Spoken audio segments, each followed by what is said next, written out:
আসসালামু আলাইকুম, কেমন আছেন সবাই? আশা করি ভালো আছেন।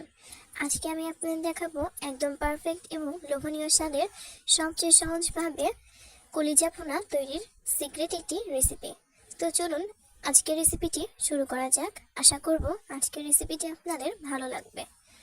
সেজন্য আমি এখানে প্রথমে নিয়েছি টমেটো, মরিচের ফালি, আদা রসুন পেঁয়াজ বাটা। আর এদিকে আমি কলিজাগুলোকে 10 মিনিটের মতো ফুটিয়ে কলিজা থেকে পর্দা সরিয়ে ভালোভাবে পরিষ্কার করে কেটে ধুয়ে নিয়েছি। সঙ্গে নিয়েছি নতুন আলু। এখন আমি কড়াইয়ে এলাচ ভেজে তুলে নিচ্ছি। এলাচ ভেজে তুলে নিয়ে আমি পাটায় তুলে নিব। আর এদিকে আমি পাটায় নিয়েছি তেলে নেওয়া জিরা। এখন আমি এগুলোকে একসঙ্গে বেটে নিব। এই মশলাটা দিলে কিন্তু রেসিপির টেস্ট কয়েক গুণে বেড়ে যাবে।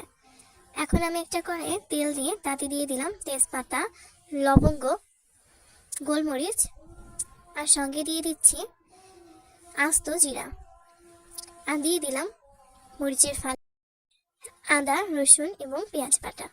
এখন আমি এগুলো দিয়ে ভালোভাবে নেড়ে চেড়ে কিছুক্ষণ ধরে ভেজে নিব। আর এই ভেজে নেওয়ার ফলে কিন্তু সুন্দর একটা ফ্লেভার আসবে। এভাবে করে অনবরত কিছুক্ষণ ধরে নাড়াচাড়া করে ভেজে নিতে হবে।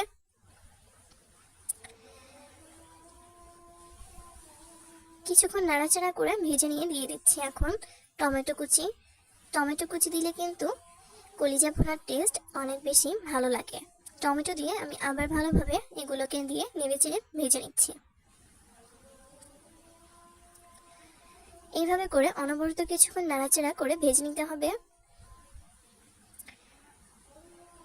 এখন আমি এখানে দিয়ে দিলাম অল্প একটু পানি। পানি দিয়ে আমি আবার এটাকে নেড়েচেড়ে কিছুক্ষণ ধরে মিশিয়ে নিব। এখন আমি দিয়ে দিচ্ছি ধনিয়া গুঁড়া আর দিয়ে দিব স্বাদ মতো লবণ। সঙ্গে দিয়ে দিচ্ছি হলুদের গুঁড়া আর দিয়ে দিব মরিচের গুঁড়া। এখন আমি এই মশলাগুলো দিয়ে ভালোভাবে নেড়েচেড়ে মিশিয়ে এই মশলাগুলোকে একসঙ্গে কষিয়ে নিব।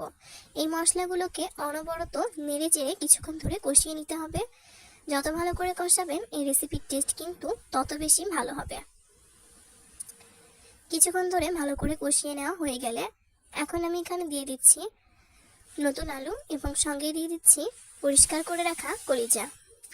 এখন আমি এগুলো দিয়েও আবার ভালোভাবে এগুলোকে নেড়েচেড়ে মিশিয়ে নিব। এখন আমি এগুলোকেও আবার ভালো করে কষিয়ে নিব। এই রেসিপিতে যত সময় ধরে কষিয়ে রান্না করবেন এই রেসিপির টেস্ট তত বেশি ভালো লাগবে। তো আমি কিন্তু ভালোভাবে এগুলোকে নেড়েচেড়ে কষিয়ে নিব।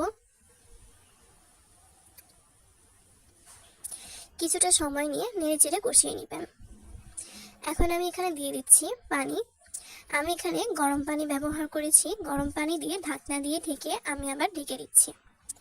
কিছুক্ষণ পর ঢাকনা তুলে আমি আবার এটাকে নেড়েচেড়ে মিশিয়ে নিব। এইভাবে করে কিছুক্ষণ ধরে ভালো করে রান্না করে নিব। এখন আমি দিয়ে দিচ্ছি বেটে রাখা সেই মশলা অর্থাৎ জিরা এবং এলাচ। জিরাটাকে অবশ্যই টেলে নেবেন আর এলাচটাকে অবশ্যই ভেজে নেবেন। এখন আমি এই বাটা মশলাটা দিয়ে আবার ভালো করে নেড়েচেড়ে মিশিয়ে নিচ্ছি।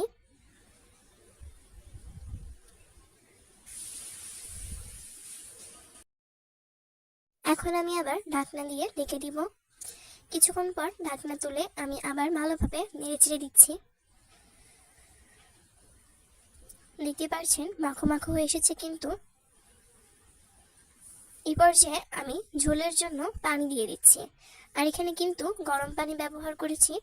গরম পানি ব্যবহার করলে রান্নাটা খুব তাড়াতাড়ি হয়ে যায় আর পাশাপাশি এই রান্নার টেস্টটা অনেক বেশি ভালো আসে।